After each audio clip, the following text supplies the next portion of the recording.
नमस्कार, आदाब। Crime petrol सतर्क के इस नए सीजन में आप सबका स्वागत है। लाशें जो अवशेष हैं उन कत्ल के केसेस की जो गुमनामी की अंधी गलियों में दम तोड़ गई हैं। लाशें उन लोगों की जिनका ठिकाना अनजान है, जिनकी कहानी बेजुबान है, जिनका खानदान बेनिशान है।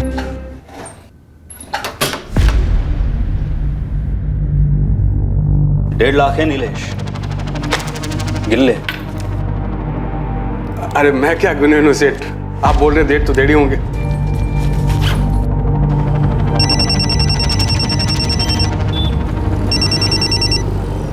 बोला जाते भाव। हाँ, कैश उठाया नीलेश? जी भाव, बस लेकर ही निकला हूँ। पूरे 1.5 है ना? ओ भाव। हाँ सुन, कल सुबह ऑफिस आने से पहले बैंक में पैसे जमा करते हुए आना, समझा क्या? समझा भाव, वही करूंगा। ठीक है।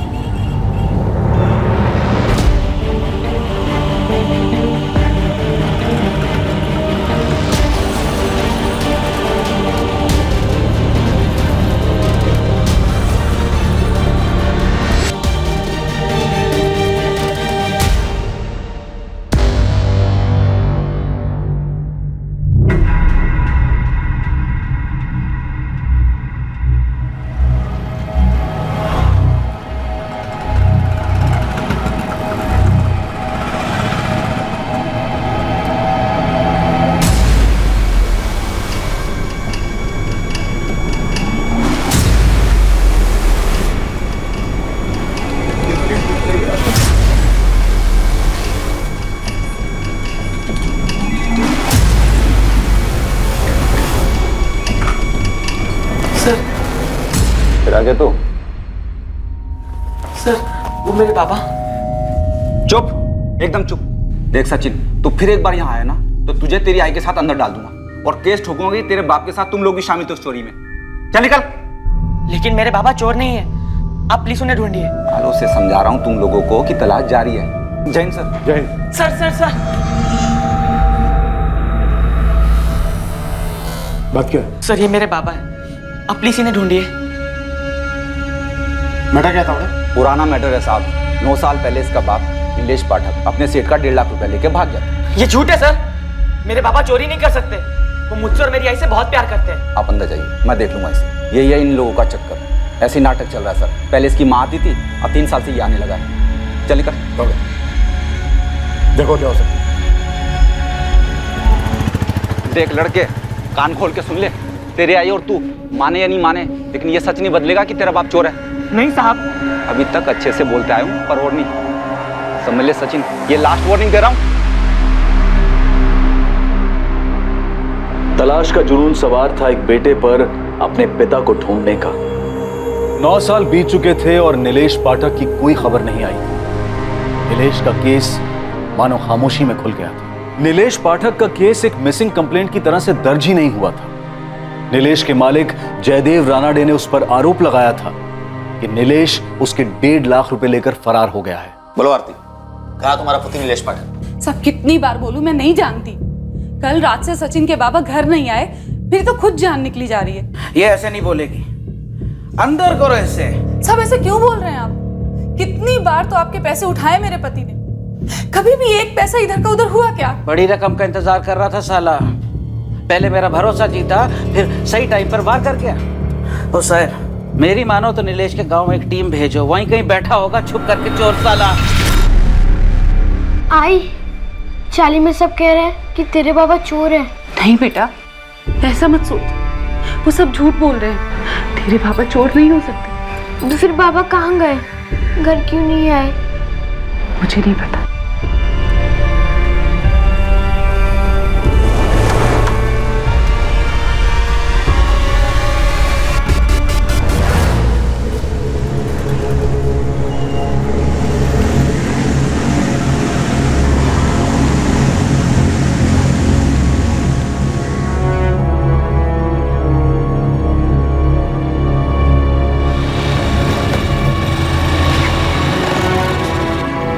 गोविंद भाऊ, बन गई है आपकी बाइक, अब ठीक से चलेगी।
हाँ गोविंद बोल। दया वो लड़की ज्योति आज भी घर से निकली, लेकिन फिर से कॉलेज नहीं गई। वही सिंगारवाड़ी गई।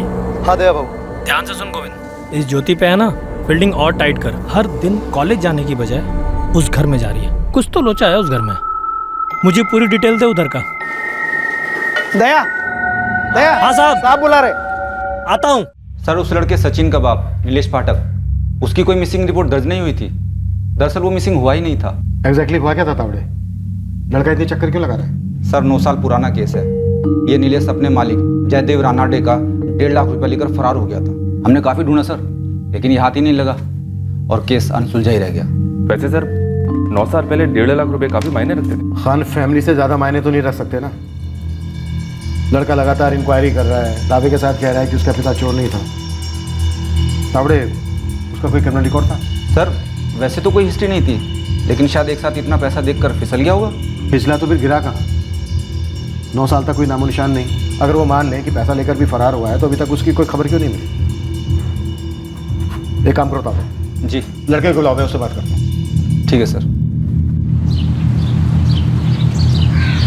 सचिन बेटा, मेरी ड्यूटी का टाइम हो गया है, मैं निकलती हूँ।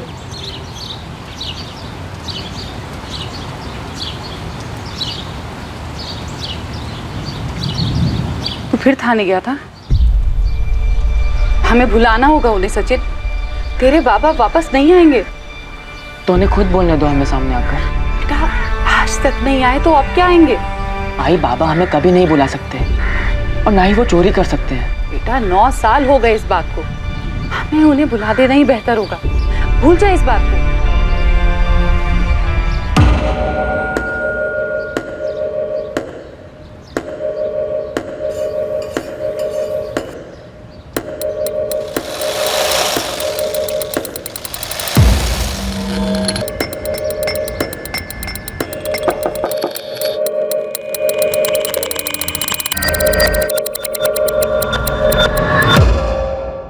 ये 131/23 किसका है?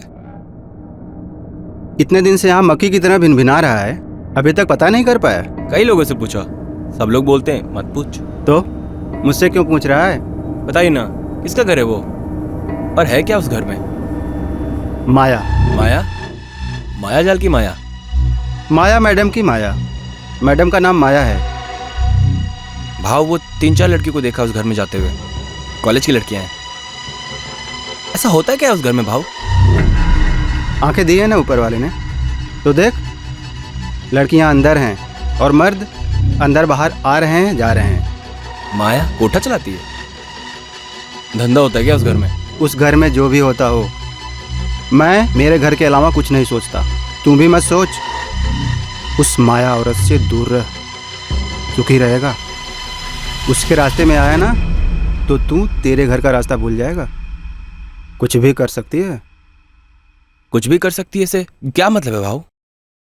सुना है जादू टोना जानती है, उसके पास कुछ अलग सी ताकतें हैं।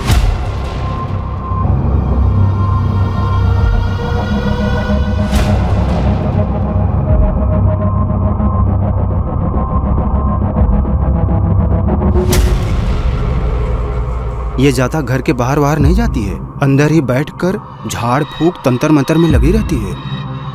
सुना है वशीकरण की उस्ताद है।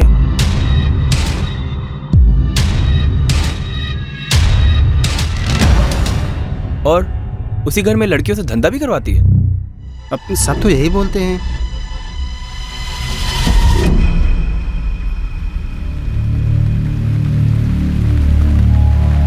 नौ साल पहले का केस साहब, अब कहाँ से मिलेगा बंदा? भाग गया होगा साहब पैसा लेकर। अरे अपने चौहान साहब को इस केस में कुछ अटपटा लग रहा है। ये उस केस की तब की डिटेल्स है, 9 साल पहले की। इस नीलेश का लड़का सचिन और इसकी बीवी आरती अभी वहीं रहते हैं। थोड़ा जोर लगा, जो कुछ भी पता चलता है निकाल कर ला। लगा देता हूँ पंटर। वैसे मैंने एक और फील्डिंग की है साहब, श्रृंगारवाड़ी में। 2-3 दिन में सॉलिड इन्फॉर्मेशन देता हूँ साहब आपको। Murder tip? नहीं साहब, एक औरत है ना, वो घर से धंधा चला रही है और उसने कॉलेज की लड़कियों को फंसा रखा है। ये केस किसी लिखित शिकायत से नहीं उभरा था, बल्कि नियति की लिखाई से उभरा था। एक तरफ था बचपन और जवानी की कगार पर खड़ा एक लड़का जो पिछले 9 साल से अपने पिता को तलाश कर उन्हें बेगुनाह साबित करने की कोशिश कर रहा था। और दूसरी तरफ आकार ले रहा था माया नाम की एक महिला का केस, जिस पर वेश्यावृत्ति चलाने का आरोप था। ये दोनों ही केसेस एक ही जुर्म के जाल में बने हुए थे, लेकिन इस जाल में एक और तीसरी कहानी भी थी, जो रहस्य की धुन से बाहर निकलकर बहुत जल्द सामने आने वाली थी। इस वक्त किसी को अंदाजा भी नहीं था कि नीलेश पाठक और माया के केस से इसका क्या वास्ता है। योगेश सुन, सारा दिन तेरा चेहरा लटका हुआ रहता है, सारा दिन काम काम काम, एक भी मिनट का ब्रेक नहीं चाहिए होता तुझे। ये तकलीफ है क्या तुझे? ऐसी कोई बात नहीं है राशिद भाई। कोई लड़की वड़की का चक्कर तो नहीं है ना? ठीक है जा, लेकिन कभी भी तुझे मुझसे कोई भी बात करनी है ना, बेझिझक तू मेरे पास आ सकता है, ठीक है?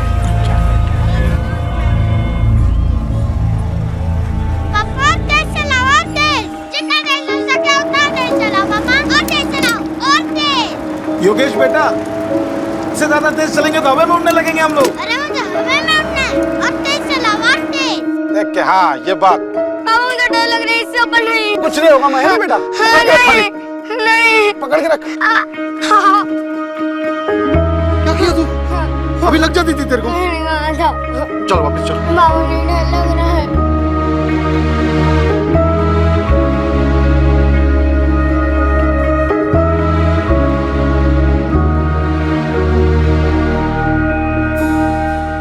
देखो योगेश, जो बातें मैं दूसरे लोगों को बताता हूं उनमें सिर्फ उम्मीद होती है और कोई जादुई चीज नहीं होती। फिर भी लोग तो आते हैं ना आपके पास। लोग उम्मीद लेकर आते हैं मेरे पास। मैं जो भी उनके लिए कर सकता हूं मैं करता हूं, लेकिन तुम्हारे केस में मैं सच में तुम्हें कोई मदद नहीं कर सकता। मैंने कभी तुम्हें झूठा दिलासा नहीं दिया है, आज भी नहीं दूंगा। मगर आप जानकार हैं, कुछ तो बताइए कि मैं उन्हें ढूंढ पाऊंगा या नहीं। ढूंढा उसे जाता है जो खो गया। तेरे बाबा खो नहीं गए, तेरे बाबा तुझे छोड़कर चले गए थे। यही कहा था ना तूने मुझसे। माँ, माँ, माँ, जगदीश भाई कह रहे पापा कभी नहीं लौटेंगे। सच बोल रहा है तेरा भाई। कहाँ गए पापा? हम सबसे दूर, हम सबको अकेला छोड़ के। क्यों गए हमें छोड़ के? उन्हें कोई और मिल गई है, उनके साथ चले गए। कोई और कौन? ये सब जान के हमारी तकलीफें कम नहीं हो जाएगी। नहीं, बाबा हमें छोड़ के कभी नहीं जा सकते, और बिना बताए तो कभी नहीं। मैं सब नहीं मानता। क्या वो कभी वापस आएंगे, कभी मिलेंगे? अगर वो चाहे तो। योगेश, अब तुम्हें आगे बढ़ना है, पीछे देखकर कोई फायदा नहीं है। मेरी बात मान ले, बाबा को ढूंढना बंद कर दे।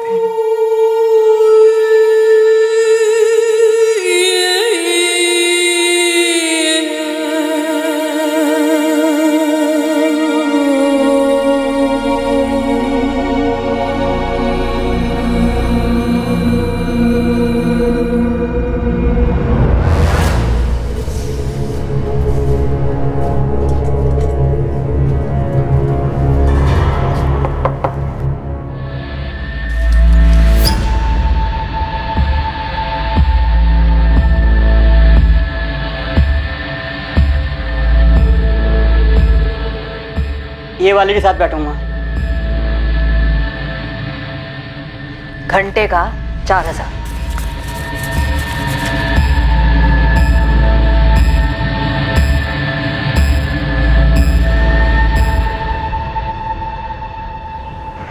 भाई खबर 100% सही है। इस वक्त 3 लड़के आए अंदर और ये माया मैगम ही कोटा चला रही है।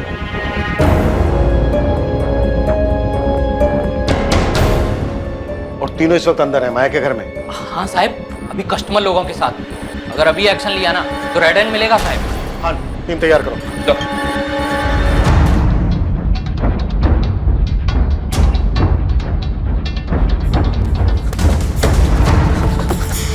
सर, मैं वो सचिन पाठक, वो तावड़े साहब ने बुलाया था। बाद में कभी आना, अभी जल्दी में हूँ। चलो।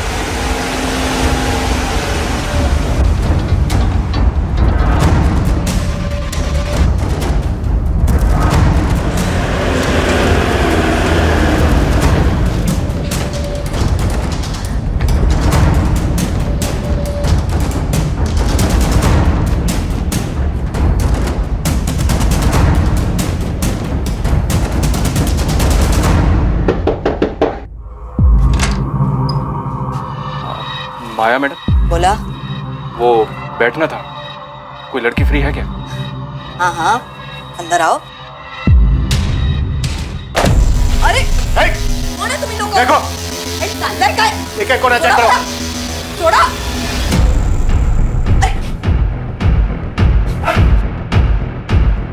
कौन हो? कौन तुम लोग? पुलिस। बाहर चलो, बाहर चलो। ओ साहब, सुनो मेरी बात, 2 मिनट बैठ के बात कर लेते हैं। बिल्कुल करेंगे, लेकिन यहाँ पर नहीं, मेरे थाने में।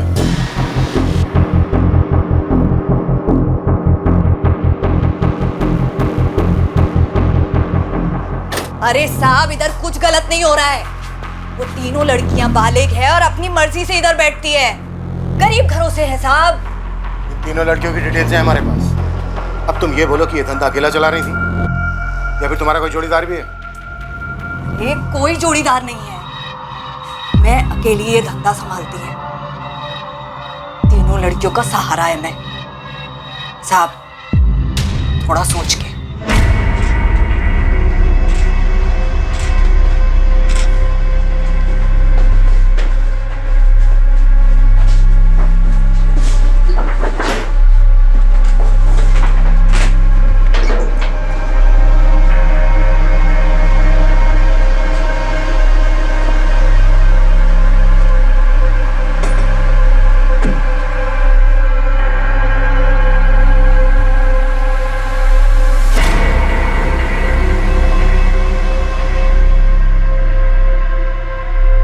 तू अपने साहब से बात कर, जो उनको चाहिए मैं देगी। ये नाटक नौटंकी करने का जरूरत नहीं है। जा बोल, बोलना। चुपचाप से खड़ी रहे।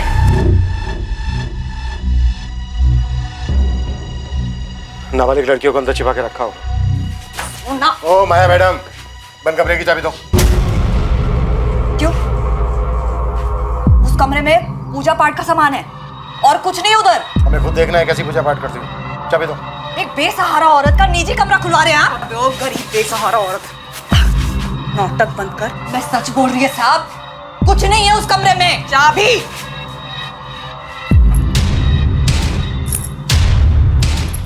साहब, मैडम, मैं सच बोल रही हूँ, उधर कुछ नहीं है। ओ साहब, सुनो तो मेरी बात।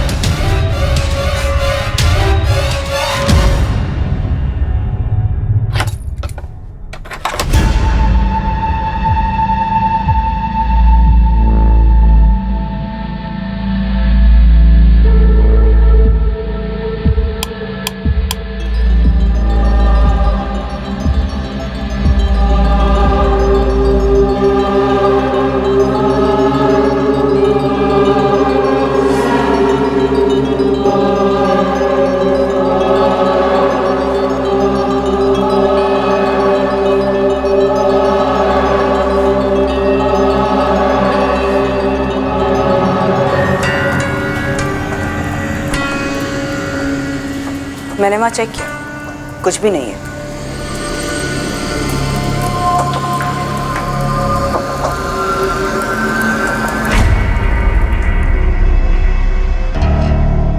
सर, ये औरत माया धंधे के अलावा जादू टोना भी करती है ऐसा लगता है।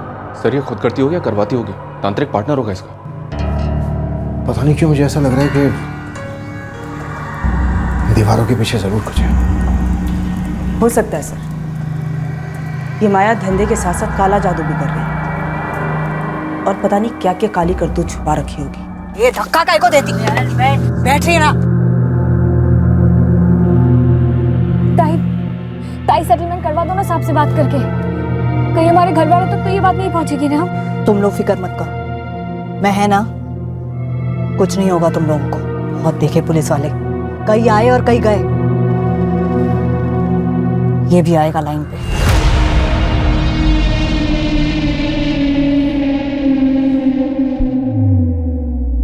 तावड़े। जी सर। अपने आदमी बुलाओ, ये दीवारें खाली करवाओ, अच्छे से चेक करो कि इनके बीच कुछ है क्या। जी सर। पद्मा, पड़ोसियों से पूछताछ करो। मुझे स्ट्रांगली डाउट हो रहा है कि यहाँ पे कुछ और भी होता है या फिर हुआ है। Okay sir.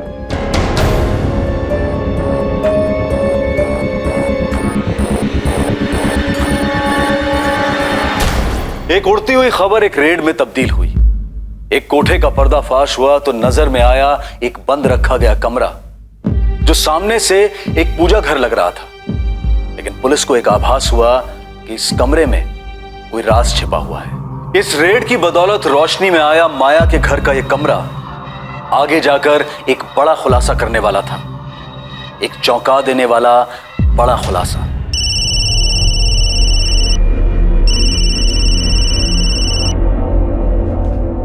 बोल पुरुषोत्तम। विनोद भाव बहुत बुरा हुआ।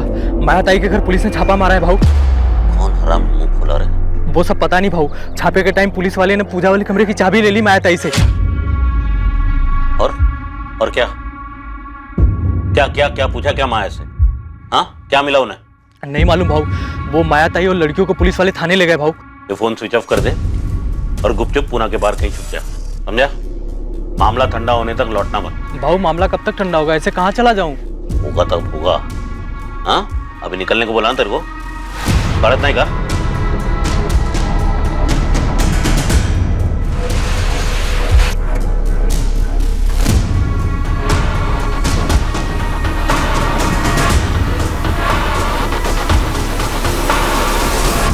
अरे मैं क्या, पूरी शिंगरवाड़ी जानती है क्या होता है उस माया के घर में। तो ये कौन सी नई बात है? सालों से चलता आया है। और सालों से शिंगारवाड़ी के लोगों ने कुछ नहीं किया, एक पुलिस कंप्लेन तक नहीं की। बहुत डेंजर है वो औरत। पता नहीं कैसी कैसी चीजों में सुई हुई घुसाती है, नींबू मिर्ची फेंकती है। अगर उसके कोई मुंह लगा, उसने कुछ फूक फूक दिया तो? अच्छा हुआ कि किसी ने तो हिम्मत दिखाई।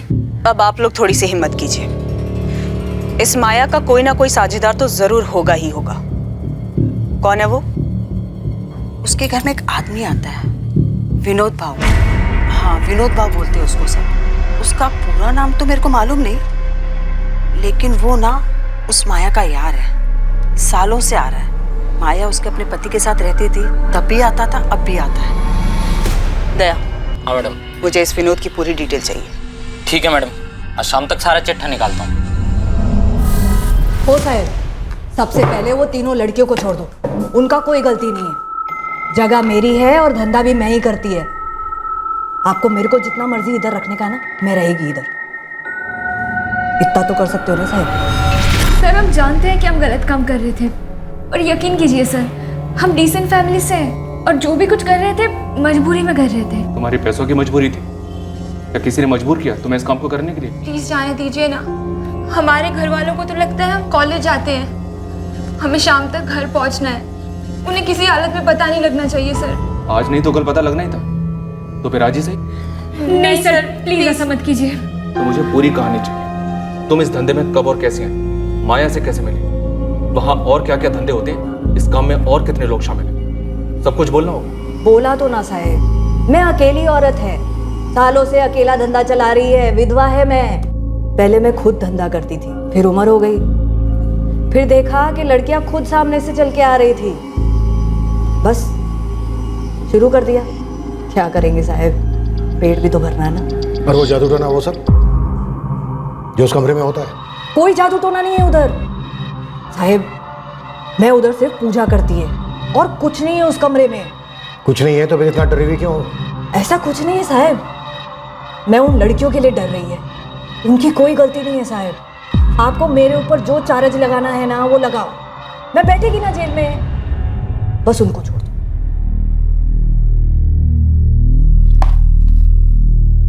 किसका नंबर है ये? पुरुषोत्तम का। वो मुझसे पहली बार मेरे कॉलेज के बाहर मिला था और उसने बोला कि एक्स्ट्रा पैसे बनाने का आसान तरीका है। हाँ, और मुझे भी ताई के पास वही लाया था। ताई, मैंने पूरी डिटेल में समझा दिया है, सब एग्री भी हैं और बालिग भी हैं। हर ग्राहक का 1500 रुपया मिलेगा। मेरे को कितना मिलता है कितना नहीं, तुम लोग को लेना देना नहीं। इसमें एग्री है ना? बाद में मेरे को मचमच नहीं चाहिए।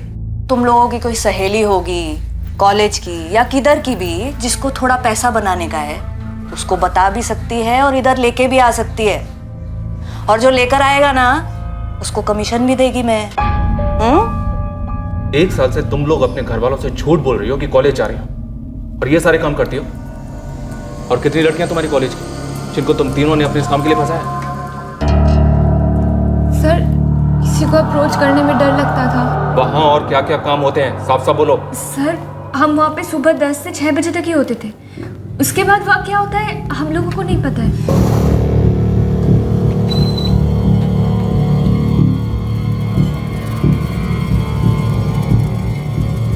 ये बगल वाली दुकान विनोद भाव की है? जी विनोद जोशी जी का ही है। कहाँ है ये विनोद जोशी? वो थोड़ी देर पहले तो थे, फिर एकदम से दुकान बंद करके चले गए थे। घर कहाँ है इसका?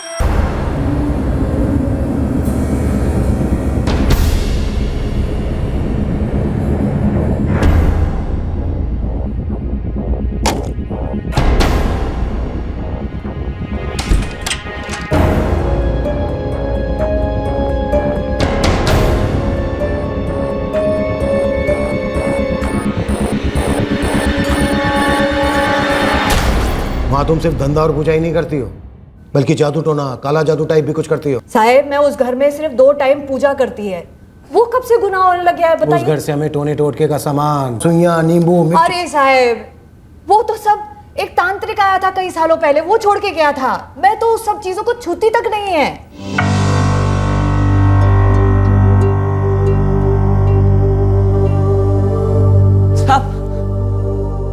वो इंस्पेक्टर महात्रा ने बुलाया है, सचिन पाठक कही है उन्हें। अरे हाँ सबको पता है तू कौन है और तेरी स्टोरी क्या है। साहब बिजी है, तुझे बैठना है तो बैठ, नहीं तो कल आ जा। नहीं साहब बैठता हूँ। ठीक है।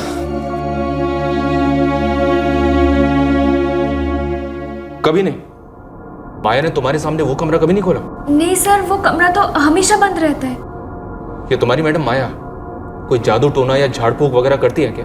क्या सर हम तो ये सब पहली बार सुन रहे हैं। हाँ मतलब ताई बड़ी धार्मिक टाइप की लगती है, टाइम टू टाइम जाप भी करती है और प्रार्थना भी करती है।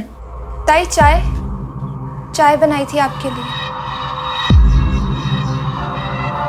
ठीक है उधर रख लो।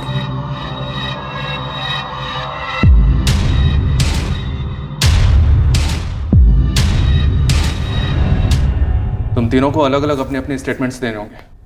ये मैडम तुम्हारे स्टेटमेंट लेंगे।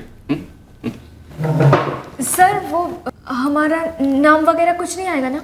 हाँ सर हम प्रॉमिस भी करते हैं आज के बाद ऐसा कभी नहीं करेंगे प्लीज। ठीक है, लेकिन हमारी तहकीकात के दौरान अगर हमें कभी भी कुछ भी ऐसा पता चला जो तुम्हें मालूम था पर तुमने हमसे छुपाया, तो याद रखना तुम तीनों बुरी फंसोगे।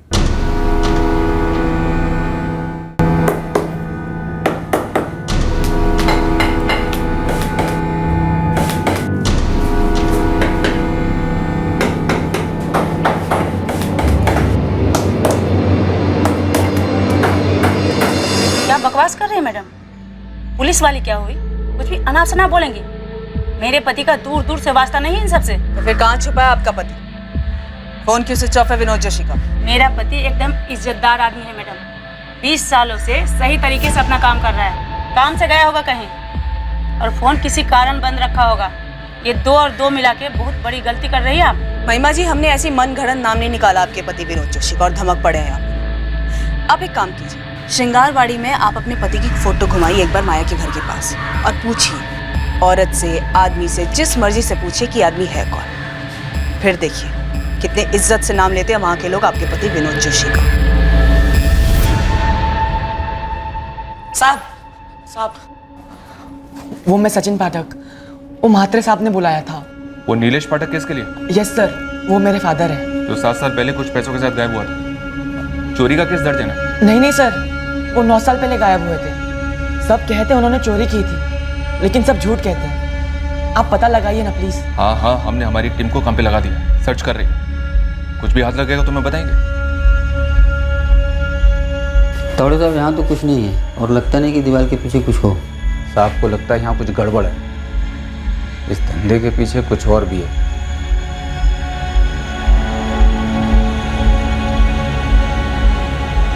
मुझे भी लगता है यहाँ कुछ तो है जो खुली आंखों से दिखाई नहीं दे रहा, लेकिन कुछ ना कुछ गड़बड़ है जरूर।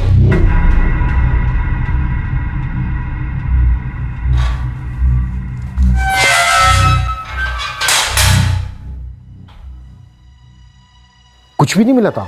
सर वैसे तो कुछ नहीं, लेकिन यहाँ कुछ ठीक नहीं लग रहा है। यहाँ हवा में कुछ तो है। सर आप ही की जैसी तगड़ी फीलिंग मुझे भी आ रही है।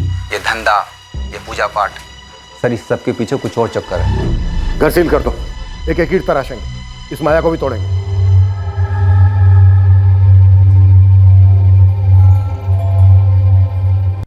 दया, शंगारवाड़ी में तूने इतने दिन तक फील्डिंग लगाई, फिर विनोद जोशी और पुरुषोत्तम तेरे रडार पर कैसे नहीं आए? और अब दोनों का फोन स्विच ऑफ है। मिस्टेक हो गया साहब। और ऊपर से तुझे इस बात का भी पता नहीं चला कि माया के 2 बेटे भी हैं। क्या साहब, उसके 2 बेटे भी हैं? इतनी अहम बात अब सामने आ रही है। यही तो इस भर्ती की ताकत है। अब मेरे सामने किसी ने मुंह नहीं खोला और आप लोगों ने छापा मारा तो जानकारी की गंगा जमुना सरसर बहने लगी साहब। मतलब माया के दोनों बेटों की क्या इन्फॉर्मेशन? सब बड़ा वाला जगदीश, छोटा वाला योगेश है। माया की पड़ोसी बोली कि दोनों बेटे माया से अलग हुए हैं। अब माँ ही ऐसा धंधा करेगी तो लड़कों का क्या होगा? दिमाग तो आउट होगा ना। बस छोड़ के चले गए। कहाँ हैं अभी दोनों? बड़ा वाला जगदीश, मैंने सुना था वो हिंजवाड़ी में किधर रहता है, टूरिस्ट गाड़ी चलाता है।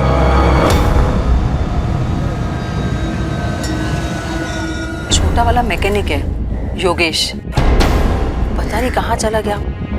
3 साल हो गए उन्हें गए हुए, जगदीश और योगेश को, लेकिन दोबारा कभी इधर देखा नहीं। फिर ये माया का पति कब मरा? मरा कहाँ? सब बोलते कि सालों पहले उसे छोड़ के चला गया था। 1 मिनट पर, माया के पड़ोसी ने तुम्हें क्या बताया कि माया का पति उसे छोड़कर चला गया था? यस सर, मेरी 2 औरतों से बात हुई जो माया के घर के बगल में ही रहती हैं। लेकिन माया ने मुझसे बोला कि वो विधवा है। सालों से अकेला धंधा चला रही है, विधवा है मैं। हाँ, उसने साफ साफ बोला था कि वो विधवा है, अकेली औरत है। अब ये पकड़ी गई सर, इसमें कुछ तो झोल है, पक्का ही हमसे झूठ बोल रही है। माँ, जगदीश भाई कह रहे पापा कभी नहीं लौटेंगे। सच बोल रहा है तेरा भाई। कहाँ गए पापा? हम सबसे दूर, हम सबको अकेला छोड़। क्यों गए हमें छोड़ के? ये सब जान के तेरे बाबा वापस नहीं आ जाने वाले, बस हमारी तकलीफें बढ़ेंगी। तो मैडम माया, तूने हमसे बोला था कि तू अकेली कोठा चलाती है? हाँ। तो ये विनोद जोशी और पुरुषोत्तम क्या करते हैं? तेरे साथ पूजा पाठ करते हैं, जादू टोना? कहाँ हैं दोनों?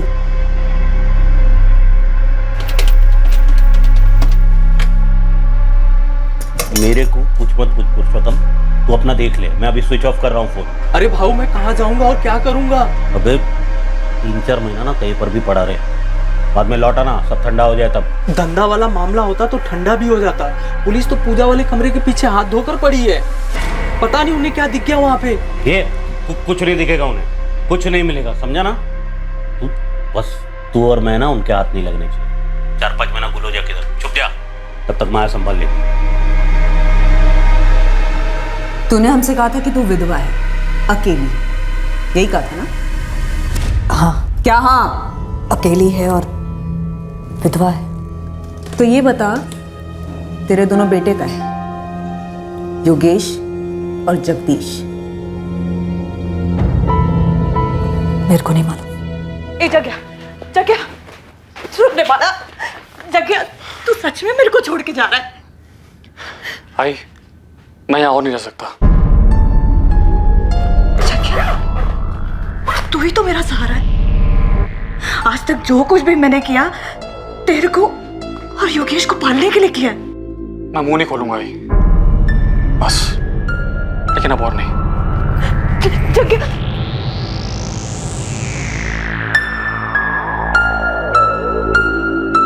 आई, मैं जा रहा हूँ। किधर जा रहा है तू? घर छोड़ के जा रहा हूँ, मुझे अपना रास्ता खुद ढूंढना है। पहले जगदीश चला गया, अब तू भी चला जाएगा तो तेरी आई के साथ कौन रहेगा? इस घर में मैं कभी दोबारा वापस नहीं आऊंगा। खून पसीना एक किया दोनों के लिए, लाज शर्म सब कुछ भुलाया, सब कुछ। लेकिन दोनों जवान बेटे अपनी आई को छोड़कर चले गए। इतने सालों में एक बार फोन करके भी नहीं पूछा। मेरे को नहीं मालूम वो लोग किधर है। तेरा पति प्रशांत भाटे कहाँ है अभी?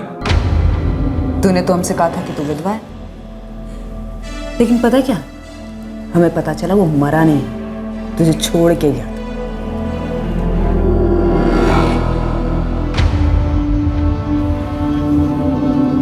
ए माया, उससे बात कर रही हूँ, इधर देख के बात कर। तूने हमसे कहा तू विधवा है, झूठ। तूने हमसे कहा कि तू वो कोठा अकेले चलाती है, ये भी झूठ। अब तू ये बता कि तू उस बंद कमरे के पीछे करती क्या है, उसकी सच्चाई बता।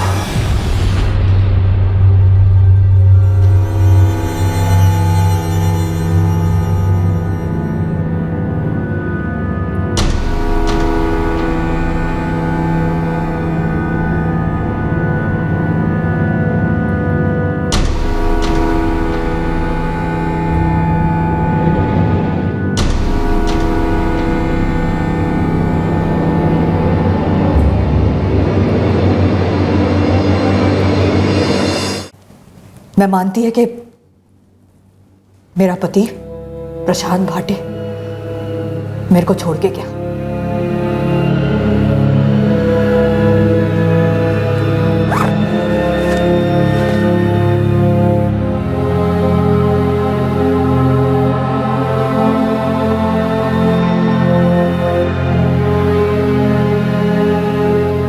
इस बात को 12-13 साल हो गए। क्यों छोड़ा उसने? वही दूसरी औरत। उसके बाद से उसकी कोई खबर नहीं, मैंने भी नहीं ली। योगेश भाटे,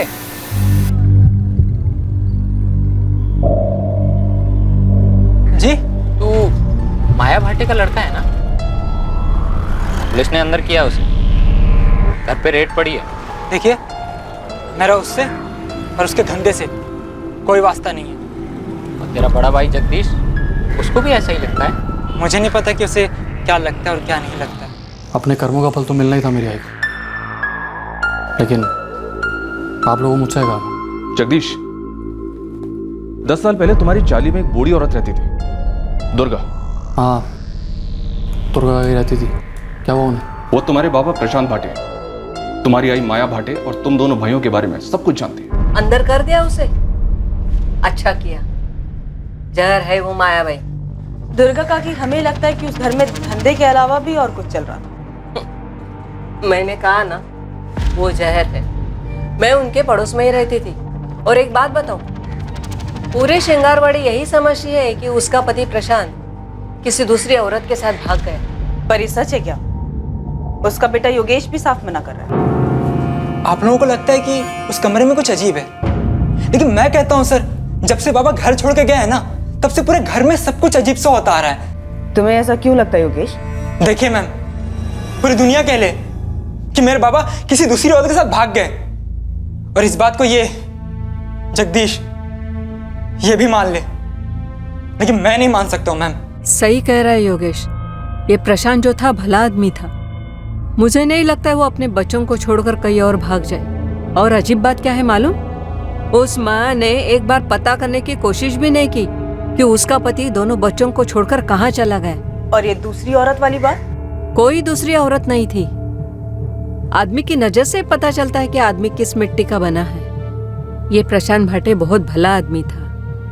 सर, अजीब सी बात है, वो नीलेश पाठक के केस में नीलेश का बेटा सचिन भी वही बात बोल रहा है अपने मिसिंग बाप के बारे में, जो योगेश बोल रहा है अपने बाप प्रशांत के बारे में। सर, मेरे बाबा 9 साल से गायब हैं। नीलेश पाठक, आप लोग प्लीज उन्हें ढूंढिए।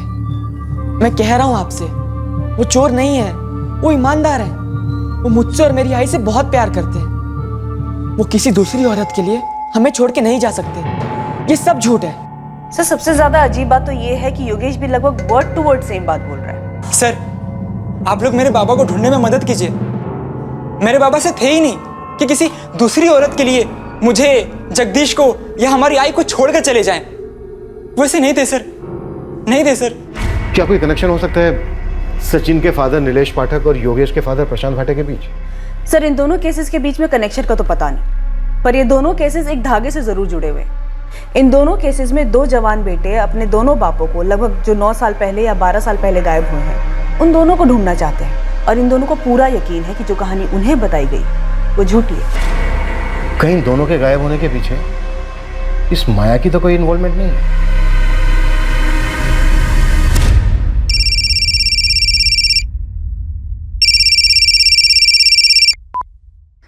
हेलो, अगर मेरा नाम नहीं आया तो मैं एक काम की बात बता सकता हूँ। तू कौन बोल रहा है? पुरुषोत्तम। ओ पुरुषोत्तम, चल बोल अब, तेरी माया ताई के घर में क्या हो रहा था और उस कमरे का सच क्या है? आप लोग बेकार में उस कमरे के पीछे पड़े हो, वहाँ कुछ नहीं मिलेगा, लेकिन मैं एक मर्डर के बारे में बता सकता हूँ। किसका मर्डर? किसने किया?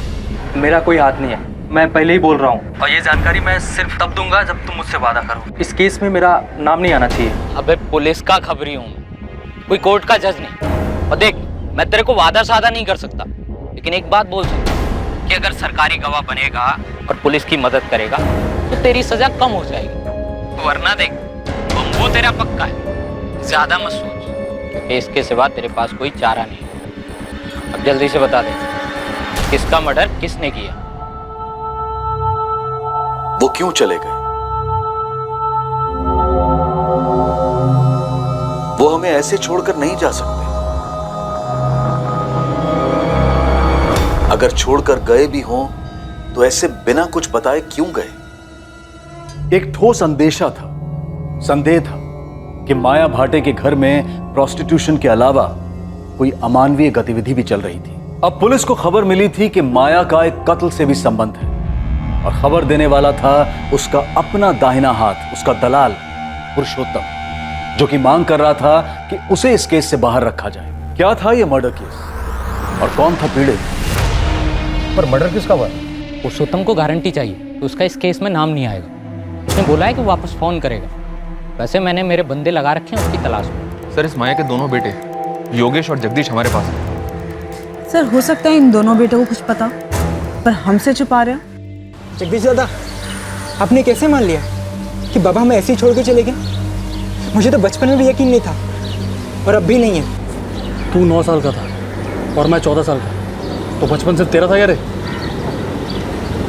तुझे लगता है बाबा ने मुझे कुछ अलग से कहा इसलिए मुझे यकीन हो गया? जितना तुझे पता उतना मुझे पता है। जब उतना ही पता तो कैसे यकीन कर लिया कि बाबा हमें छोड़ के चले गए? जो आई ने बोला मैंने मान लिया, बस। मुझे इस केस के बारे में और भी जानकारी चाहिए। किसका मर्डर हुआ था, कब मर्डर हुआ था? पुरुषोत्तम अगर ये बोल रहा है कि उस पूजा वाले रूम में कुछ नहीं है, मतलब जरूर उस रूम में कुछ ना कुछ है। ये हमारा ध्यान भटकाया जा रहा है।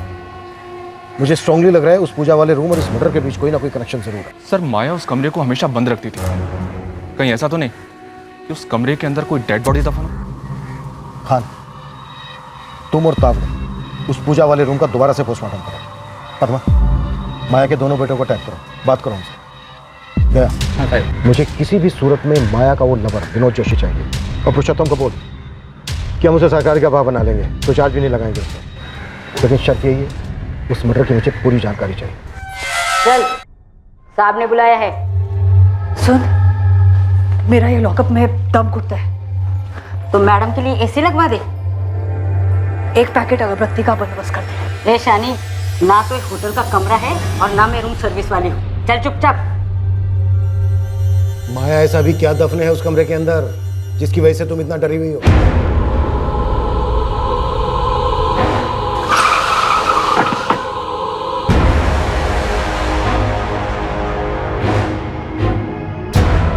दावड़े सर, इस कमरे की हर दीवार का 1-1 इंच बाहर निकाल कर देखना है। 100% अंदर कुछ है। सर, लाश? चलो काम पे लग जाओ। जी सर।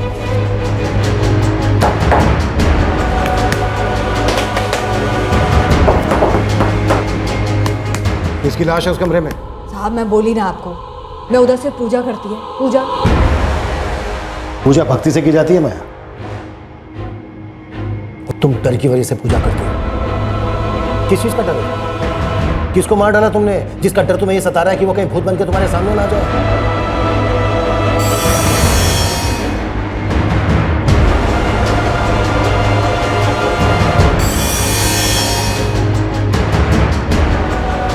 साहब उधर कोई लाश नहीं है।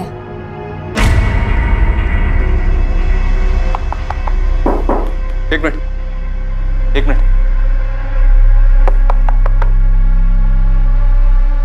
तावड़े इधर सर।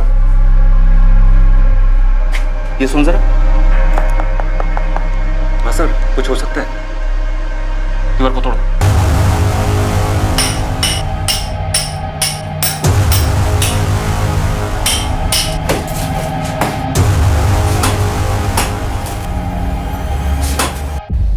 योगेश भागा नहीं है मैडम, बस थोड़ा परेशान है। ठीक है, लेकिन है कहाँ पर?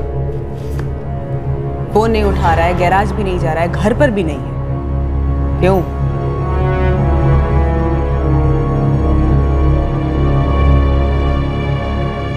दरअसल जब वो 9 साल का था तब से ऐसे ही गुमसुम रहता है, और बाबा के जाने के बाद वो बहुत शांत हो गया। तुम पर कोई असर नहीं हुआ? हुआ मैडम, लेकिन हर कोई अलग होता है। सचिन पाठक को जानते हो तुम? नहीं, कौन है? तुम्हारे छोटे भाई योगेश जैसा ही है, गुमसुम, परेशान। और अजीब बात पता है क्या है? उसके बाबा भी कई सालों पहले ऐसे ही गायब हुए थे। नीलेश पाठक नाम है। ये नाम कभी सुना है? नहीं मैडम, ये नाम कभी नहीं सुना। सचिन पाठक या नीलेश पाठक, इत्तेफाक भी तो हो सकता है ना मैडम। कितने लोग यूं ही गायब हो जाते हैं इस दुनिया में। ये बात भी है। अच्छा जगदीश, एक बात बताओ, तुम्हारी माँ माया ने किसका मर्डर किया था? ये क्या बोल रही हैं आप? 3 साल पहले तुमने घर छोड़ा, ऐसा तुम्हारी माँ माया ने बताया। हाँ तो? उसके बाद तुम्हारे छोटे भाई योगेश ने घर छोड़ा। जी, लेकिन क्या? तुम दोनों भाई जानते थे ना उस घर में कुछ चल रहा है? मैडम, हमें तो बस आई के वही धंधे से दिक्कत थी, उसके अलावा हमें कुछ नहीं पता।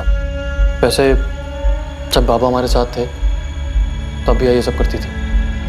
तुम्हारे बाबा भी इन सब में शामिल थे?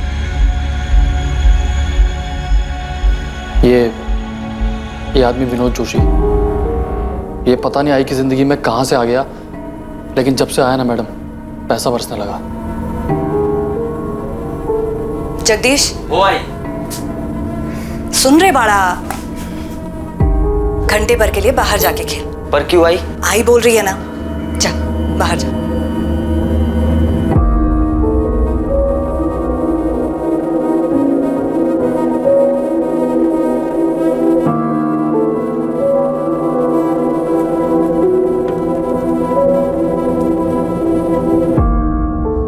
अरे जगह वो ठीक है, आइसक्रीम वाइसक्रीम खा, हाँ, चॉकलेट वाला।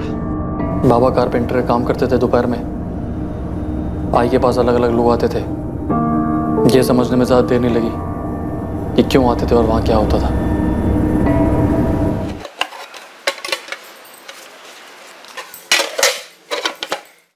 ये ले जगदीश, योगेश को भी लेके जाना, जो मन करे वो खरीदना। ठीक है।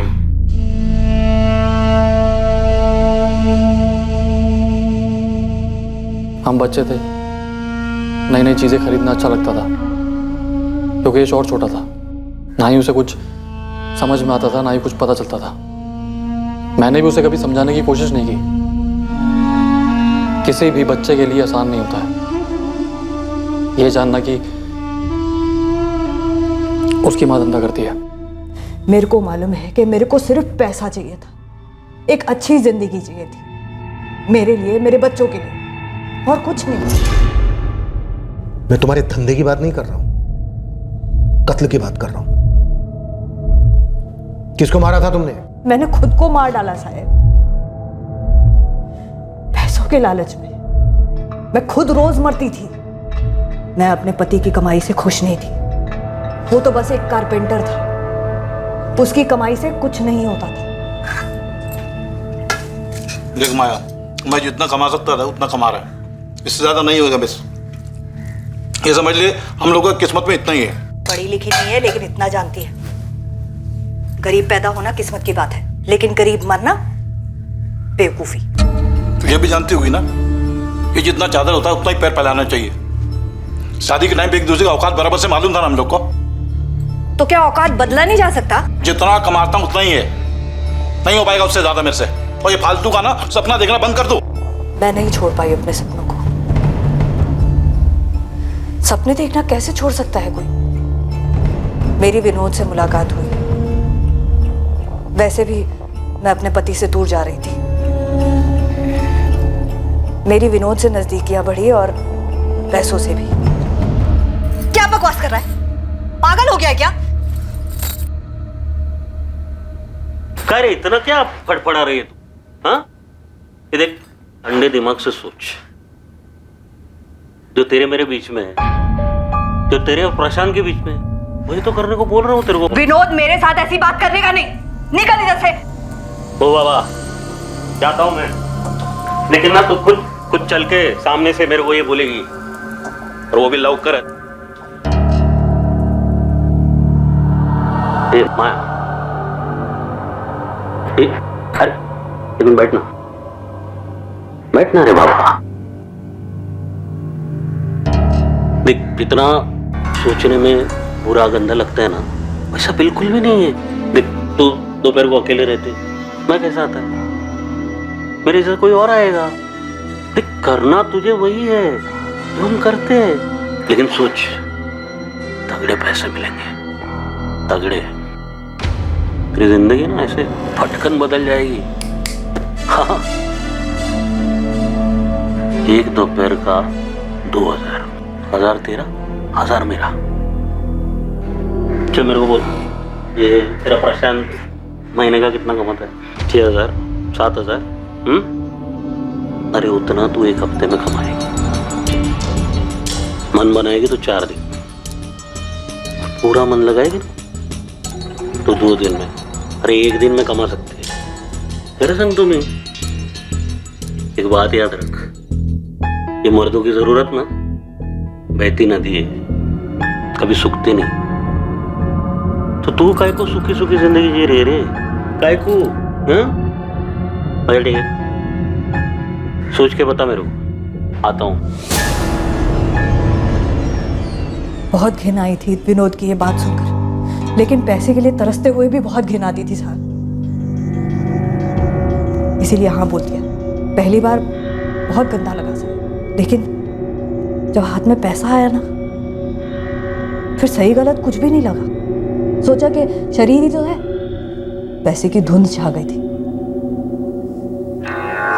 एक अच्छी जिंदगी मिल गई थी, बच्चों के लिए कुछ कर सक रही थी मैं। बच्चे लोग रोज बाहर का खा रहे हैं, नए नए सामान खरीद रहे हैं। जगदीश बोला तुमने पैसा दिया उन लोग को? हाँ, मैंने दी। किधर से दिया? पेड़ लगा दे पैसे का? मैंने कमाए हैं। किधर से कमाए? कमाए बोले तो किधर से कमाया? मैं क्या पूछ रहा हूँ, किधर से कमाया माया? और मला, शरीर बेचती है अपना, सोती है लोगों के साथ।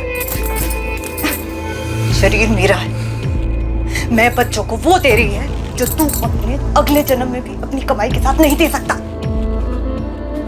बच्चे लोग को मालूम है कि उसकी माँ क्या है? बोला बच्चे लोग को तुमने?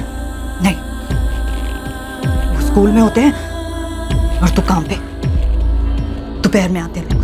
तेरे को क्या लग रहा है, तू बहुत बड़ा पुण्य का काम कर रही है? पुण्य और पाप से जिंदगी चलती है, पेट भरता है उससे। जिंदगी जिंदा लोगों की होती है और तू लाश है, घटिया सड़ी हुई लाश। पर मेरी ही चिता पर तो पक रही है ना रोटी। बस मैं तो यही जानती। प्रशांत ने रोज दारू पीना शुरू कर दिया। वो ये सच्चाई सहन नहीं कर पाया और एक रात हम सबको छोड़कर चला गया। मेरे को पता था कि वो वापस नहीं लौटेगा। मैंने ये सच्चाई मान ली थी। मैंने प्रशांत से कभी झूठ नहीं बोला और आप लोगों से भी नहीं बोल रही है सर। मैं सच बोल रही है, मैंने कोई खून वून नहीं किया है। माया, अभी तक तुमने हमें अपनी जिंदगी की सच्चाई बताई है, उस कत्ल की नहीं। हमें उस कत्ल की सच्चाई चाहिए। जगदीश, तुम अभी कुछ छुपा रहे हो। मुझे मालूम है कि तुम जानते हो कि तुम्हारी माँ ने किसका कत्ल किया। किसी का नहीं। तो फिर उस बंद दरवाजे के पीछे, जिसे तुम्हारी माँ पूजा का कब्र कहती थी, किसकी लाश दफन है? किसी की भी लाश नहीं हुआ।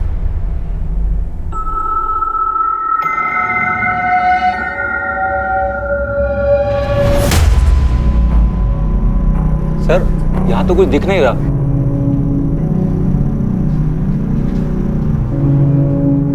तो फिर है कहाँ?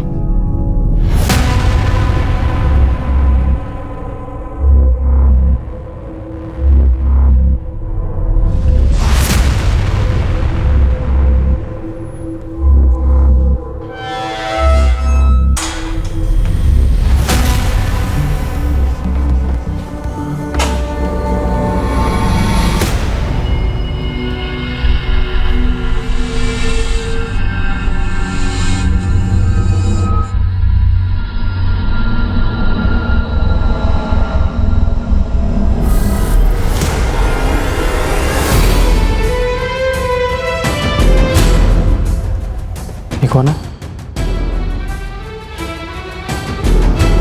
ये मेरे बाबा है। तुम्हारा नाम क्या? सचिन पाठक। क्यों? नहीं, ऐसे ही पूछा।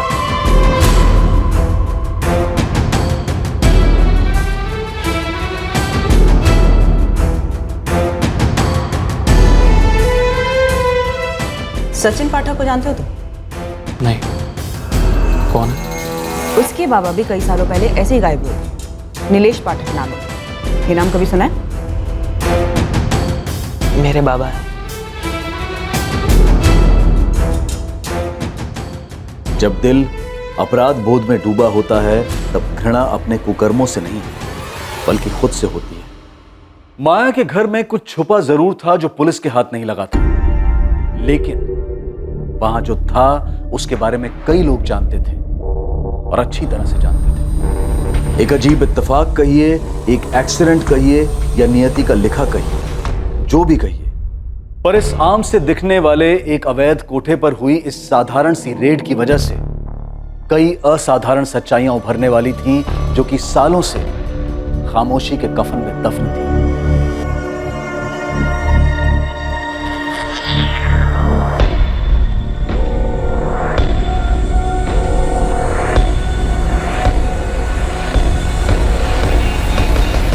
सर उस कमरे में कुछ नहीं है और वो एक दीवार जिस पर हमें सबसे ज्यादा शक था, वहां से भी कुछ नहीं निकला। सर ये माया का बड़ा बेटा जगदीश, इससे भी कुछ पता नहीं चल रहा है। वो दूसरा बेटा योगेश अभी भी लापता है। यस सर, जगदीश बता रहा है कि योगेश काफी डिस्टर्ब हो गया है। इस माया को जितनी भी गर्मी दो ये पिघलने वाली नहीं है। विनोद जोशी का क्या स्टेटस है? हमारी टीम और दया के लड़के दोनों लगे हुए हैं, पूरे शहर में अलर्ट इशू किया। और पुरुषोत्तम वो अभी तक सामने क्यों नहीं आया? उसने दया से कहा था कि शाम को फोन करेगा, लेकिन सर अभी तक फोन किया नहीं उसने। अभी तक हमारे पास बस ये एक ही लीड थी, पुरुषोत्तम या फिर विनोद जोशी हाथ में। पता नहीं क्यों मुझे ऐसा लग रहा है कि उस दिन माया का पति प्रशांत भाटे घर छोड़कर गया ही नहीं था।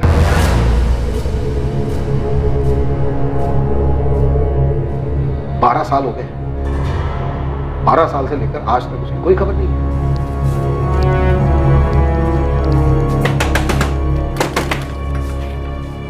दादा, वो पुलिस आई के पूजा घर के बारे में कुछ कह रही है। उस कमरे में कुछ है क्या? आपको कुछ पता है? योगेश बावला हो गया। मुझे 1000 बार बता दिया, मुझे कुछ नहीं पता। बाबा का है? मुझे भी उतना ही पता जितना तुझे पता है। जी अपनी जिंदगी और मुझे भी जीने दे। 12 साल हो गए उस बात को, कब तक परेशान रहेगा? बाबा में छोड़ के चले गए थे, अब जाने दे इन सब बातों।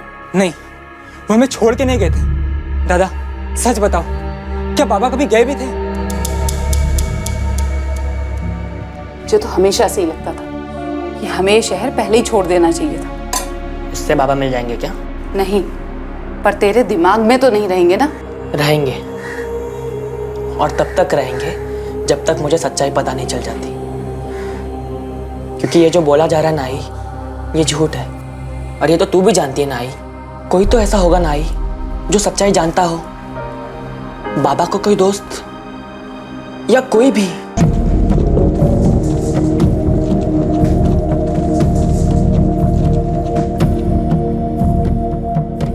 योगेश बाबा हमें खुद छोड़ के चले गए थे, वो है कहीं? ये सब तेरे दिमाग का वहम है। कोई वहम नहीं है। मुझे अब पक्का यकीन है कि आई ने ना बाबा को मार डाला, और उस कमरे में ना जरूर कुछ है।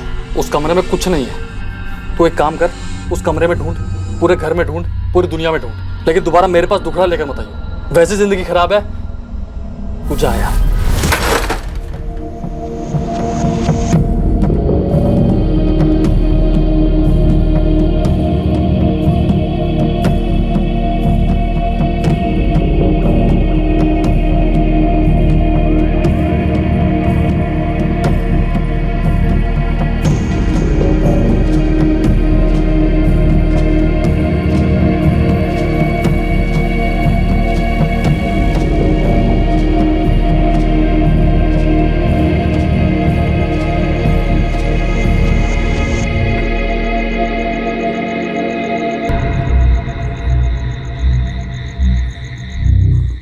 माया, तेरे को डर नहीं लगता?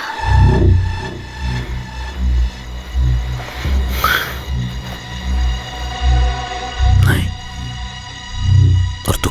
छोड़ दे माया। क्यों किया मैंने ये सब कुछ?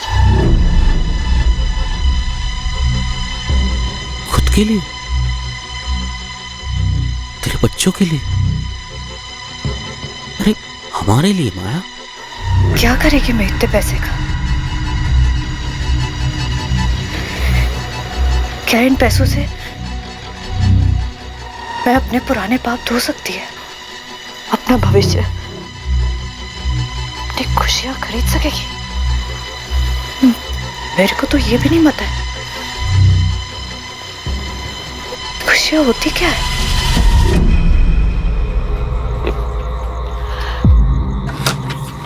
माया,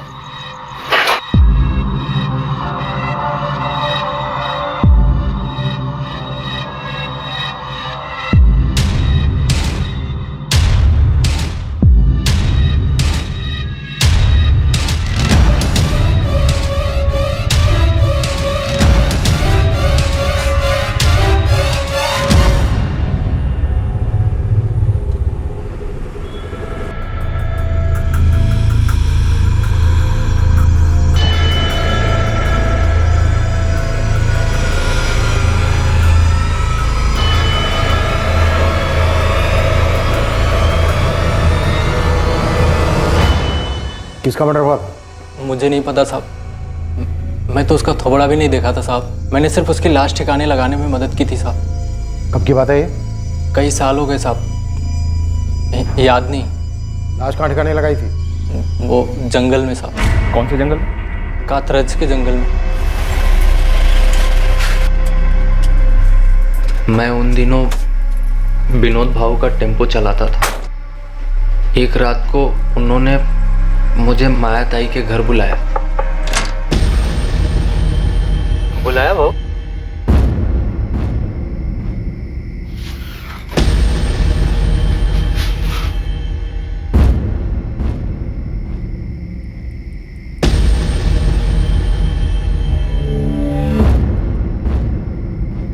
ये कौन?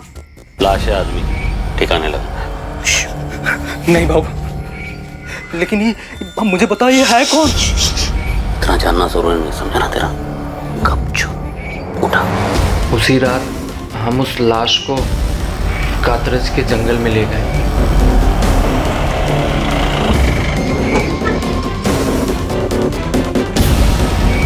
मुझे बस इतना ही मालूम है साहब, बाकी सारी बातें वो दोनों जानते हैं, विनोद भाऊ और माया ताई।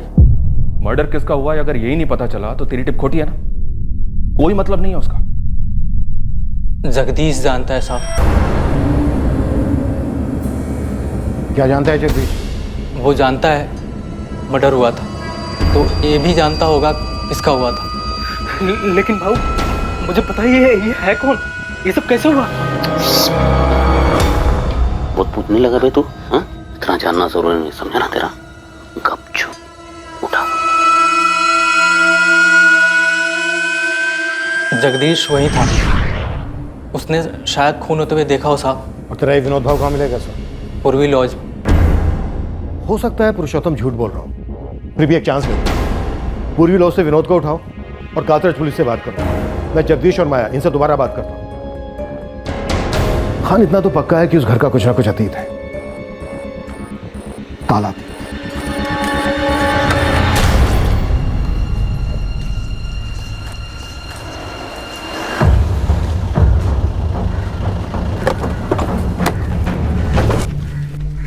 कुछ पता चला क्या साहब?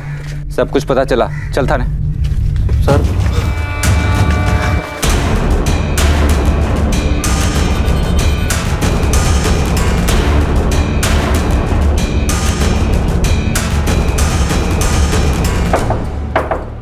Room service.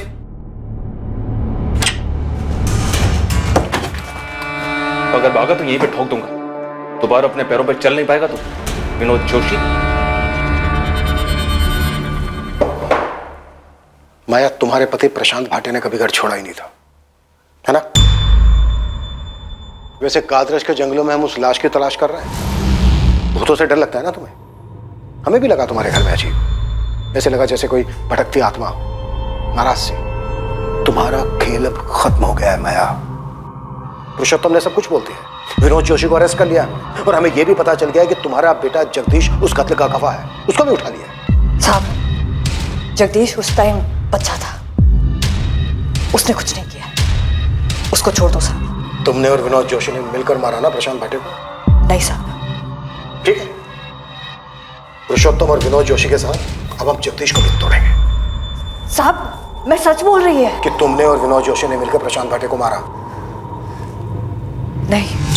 सच चाहिए मुझे माया, सिर्फ सच। वो प्रशांत नहीं था, वो मेरा एक ग्राहक था। उसका नाम मेरे को नहीं मालूम। देख विनोद जोशी, माया एक औरत है, इसलिए अभी तक हमने सख्ती दिखाई नहीं उसके साथ, लेकिन तेरा नसीब ऐसा नहीं होगा, समझा? मैंने कुछ नहीं किया साहब, सच बता रहा हूँ मैं। ये जो भी कुनबुन जो भी हुआ है आप बता रहे हैं, वो सब पूरा का पूरा माया ने किया। अच्छा, प्रॉफिट आधा आधा करेगा, लेकिन जुर्म पूरा का पूरा उसके सर पे डालेगा? नहीं, मैं सही बता रहा हूँ सब। मैं उस आदमी को जानता तक नहीं था, उसको मारूंगा क्यों? पुरुषोत्तम ने बताया कि तू भी उनके साथ था। तूने देखा था वो, फोनों पे भी देखा था। कौन था वो आदमी? प्रशांत भाटे, तेरा बाप?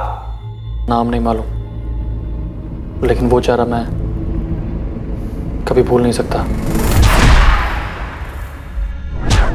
मैडम बता रही थी कि कोई सचिन पाठक है जो अपने बाप को ढूंढ रहा है। उसके बारे में क्यों पूछ रहा था?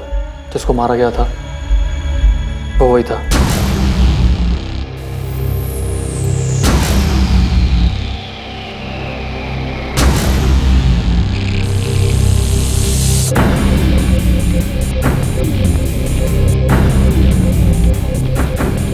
मेरे को लगता है ये मर गया।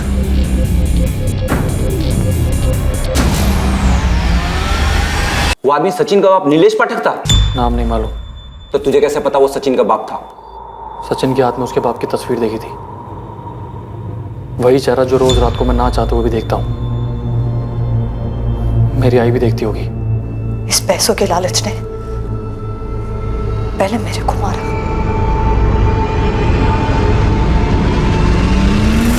फिर मेरे हाथों उस ग्राहक को मरवाया।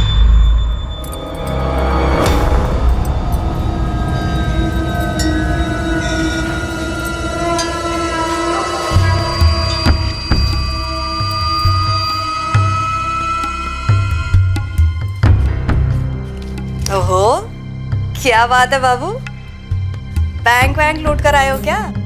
हाँ। अरे तो फिर तो बोनस वोनस बनता है ना, इतने टाइम से लुटा रही है तेरे पे। 5,000 तो निकाल उस बंडल से। 2,000 भी तेरे औकात के हिसाब से बहुत ज्यादा। औकात की बात करता है? औकात? अब तो मैं 5,000 ही लेगी। देख, सोड़। क्या करगी तू? सोड़। साली सोड़। साली।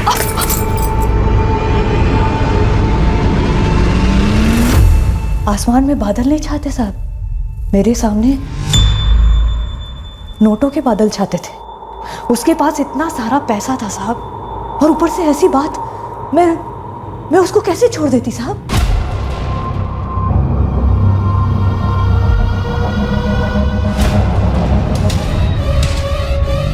ये जगह संभाल अपने को।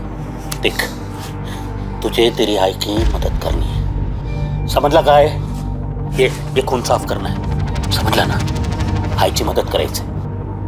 योगेश घर आया उस दिन, उसे कुछ मालूम नहीं था। फिर रात को पुरुषोत्तम आया, वो लोग लाश को जंगल में ले गए। योगेश तब सो रहा था। बहुत पछतावा होता है साहब, धन घिन सब आती है, लेकिन समझ नहीं आता साहब कि वो नोटों को देख के क्या धुन सवार हो जाती है। सर, ये था वो आदमी जिसको इन्होंने मार डाला। तो नीलेश पाठक है, सचिन का बाबा? हाँ सर, जगदीश को याद था ये चेहरा।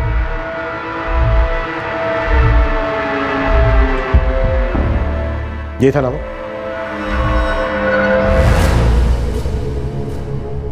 सचिन, तुम्हारे बाबा नीलेश पाठक अब इस दुनिया में नहीं है।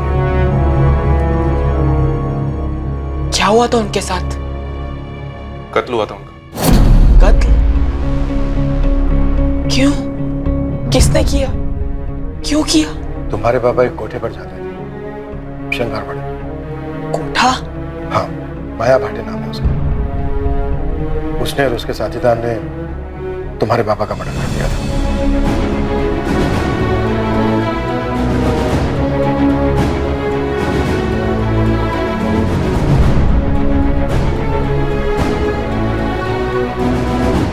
सचिन का पिता नीलेश पाठक 21 जून 2009 को अपने साथ एक 1.5 लाख की कलेक्शन कर अपने घर लौटने से पहले माया के घर गया था। नीलेश को उस दिन कोई अंदाजा नहीं था कि वो फिर अपने घर कभी नहीं लौटेगा।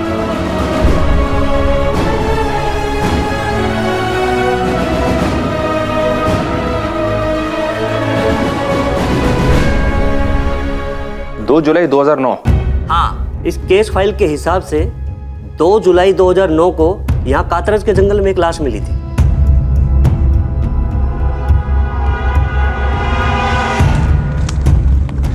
उस लावारिस लाश का अंतिम संस्कार कर दिया गया। इस केस के इन्वेस्टिगेशन ऑफिसर 3 साल पहले रिटायर्ड हुए। इस नीलेश की मिसिंग रिपोर्ट दर्ज नहीं हुई थी, बस इसके खिलाफ पैसे लेकर फरार होने की शिकायत की गई थी।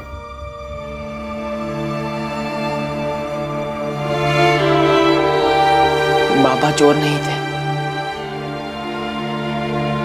उनका मर्डर हुआ था उसी रात। कैसे? एक युवक की 9 साल की तलाश अपने पिता के लिए एक दर्द भरी असलियत के खुलासे से खत्म हुई। पुलिस का इंट्यूशन कहिए, अंदेशा कहिए, लेकिन उस पूजा घर को लेकर संदेह की वजह से पुलिस सचिन के पिता नीलेश पाठक की हकीकत जान पाई, और वो भी पूरे 9 साल के बाद। लेकिन इत्तेफाक और आभास का यह सिलसिला अभी खत्म होने से काफी दूर था। गड़े मुर्दे और भी थे। नीलेश के मर्डर के वक्त जगदीश नाबालिग था, पर जुर्म में तो शामिल था। नीलेश का हमें बर्थ सर्टिफिकेट निकलवाना होगा, उसकी एज के साथ रिपोर्ट फाइल करनी होगी। कोर्ट को डिसाइड करने दो। और सर वो कमरा? हाँ, वो कमरा। सर अभी भी लगता है कुछ अधूरा है, कुछ बाकी है जिसका पता लगाना है। ये पुरुषोत्तम पूरी बात नहीं बोल रहा। और तुम लोगों को तो वहां कोई लाश नहीं मिली। लेकिन सर माया को जो इतना डर लगा रहता है, क्या वो डर सिर्फ एक अजनबी को लेकर या सिर्फ एक ग्राहक को लेकर हो सकता है? प्रशांत भाटे, उसका पति, जो कभी घर लौटा ही नहीं।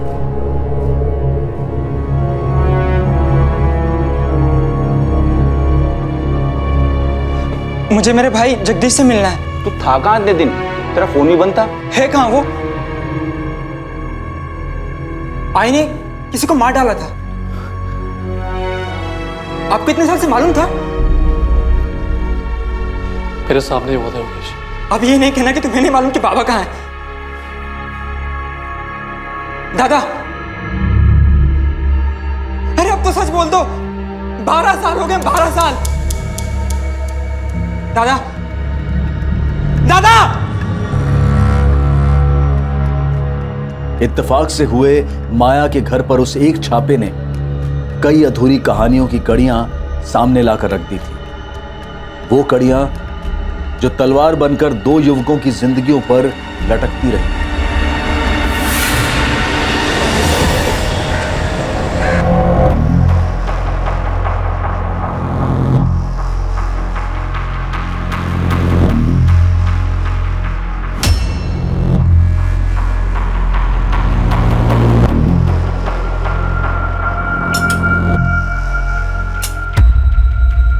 आखिरकार योगेश का बड़ा भाई जगदीश टूटा। वो उस राज को अपने अंदर और नहीं रख पाया जिसने सालों से उसे और उसके ज़मीर को बंदी बना रखा था।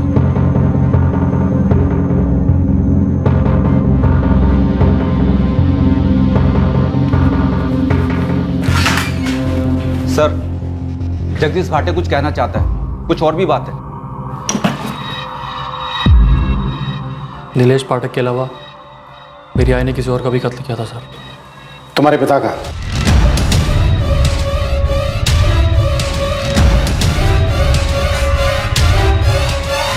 माया, तुम्हारे बेटे जगदीश ने सब कुछ सच सच बता दिया।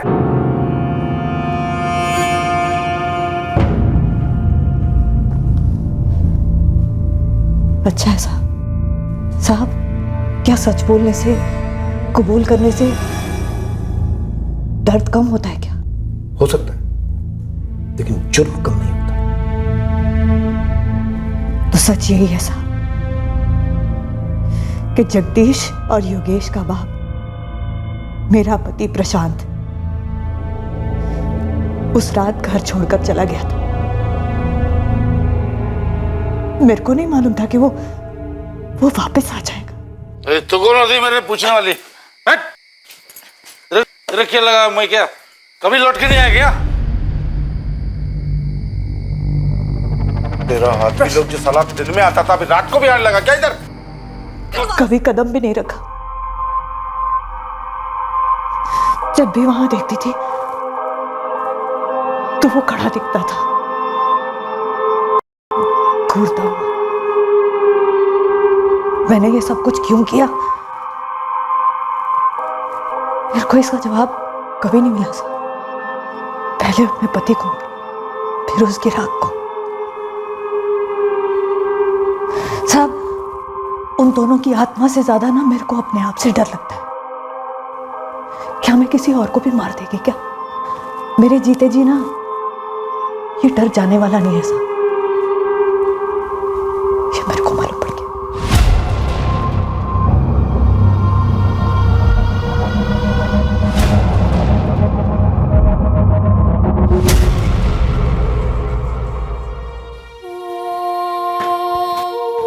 योगेश, स्केलेटन के सैंपल से जो डीएनए लिया गया वो तुम्हारे और तुम्हारे भाई जगदीश के डीएनए से मैच हो गया है। वो कंकाल तुम्हारे पिता प्रशांत भाटे का ही है।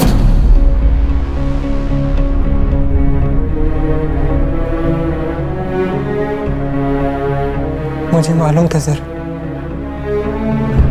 मेरे बाबा मुझे कभी ऐसे छोड़ के नहीं जा सकते थे। जगदीश पर लगे चार्जेस में इस बात का ध्यान रखा गया था कि दोनों मर्डर्स के वक्त वो नाबालिग था। विनोद जोशी और माया भाटे पर आईपीसी की धारा 302 का चार्ज लगाया गया है। 2006 में प्रशांत भाटे के कत्ल के लिए और 2009 में नीलेश पाठक के कत्ल के लिए। साथ ही दोनों पर आईपीसी की धारा 201 भी लागू की गई है, सबूतों को मिटाने के जुर्म।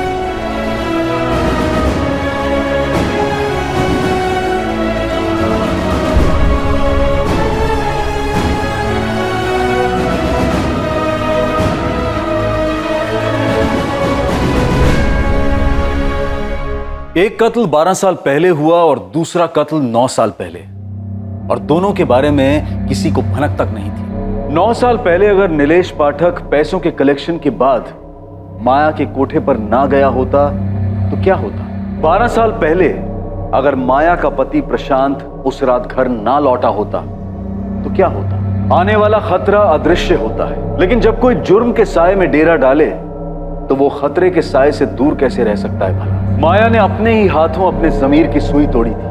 अपने ही पति प्रशांत को मारकर उसे अपने ही आंगन में गाड़ने में माया को कुछ गलत नहीं लगा। उसी तरह उसने नीलेश पाठक को पैसों के लिए मारकर उसकी लाश को जंगल में ठिकाने लगाया। पर माया ने अपनी पूरी जिंदगी डर और अफसोस की गिरफ्त में बसर की। ये एक दस्तूर है कि जुर्म मुजरिम का सुख चैन छीन लेता है और मुजरिम से जुड़े लोगों का जीना दुश्वार कर देता है। सोचें, समझें और सतर्क रहें कि लालच और स्वार्थ जीवन धारा पर हावी ना हो जाए। जैसे ही उमड़ती लालसा का एहसास हो, सतर्क होकर पीछे हो जाएं। जुर्म के लपेटे में ना आए, उस लालसा की आग में खुद को ना जलाएं। अब मैं अनूप सोनी आपसे विदा लेता हूं। याद रखें, क्राइम और आपके बीच में सिर्फ इतना फर्क है कि आप कितने सतर्क हैं। सतर्क रहें, सुरक्षित रहें। जय। क्राइम पेट्रोल्स के और भी दिलचस्प कहानी देखने के लिए हमारे चैनल को सब्सक्राइब करें और बेल आइकॉन दबाना न भूलें।